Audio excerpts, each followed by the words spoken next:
सर्वांना नमस्कार मित्रांनो, जय महाराष्ट्र. अमरावती ग्रामीण पोलीस भरती 2024 ला विचारलेला हा प्रश्न आहे. एक्स ही समसंख्या आहे तर खालीलपैकी नेहमीची समसंख्या कोणती?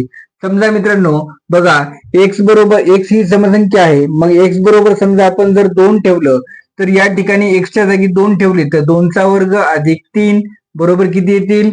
2चा वर्ग 4 अधिक 3 म्हणजे उत्तर येईल 7. मग ही समसंख्या आहे का? नाही. एक्स अधिक 1 म्हणजे 2 अधिक 1 बरोबर किती येतील? 3 येतील. ही सुद्धा समसंख्या नाही मित्रांनो. बघा, एक्स म्हणजे 2 वजा 1 बरोबर किती येईल? 1. 1 ही समसंख्या आहे का? नाही मित्रांनो. मग या एक्सच्या जागी 2 ठेवले आणि 2चा वर्ग केला तर तो किती येतो? 4 येतो. म्हणजे एक्सचा वर्ग ही समसंख्या आहे. म्हणजे नेहमीची समसंख्या कोणती आहे? एक्सचा वर्ग ही नेहमीची समसंख्या आहे मित्रांनो. आता चुकायचं नाही मित्रांनो, आता जिंकायचं. आवडलं तर लाईक करा, शेअर करा आणि सबस्क्राईब करायला विसरायचं नाही. धन्यवाद.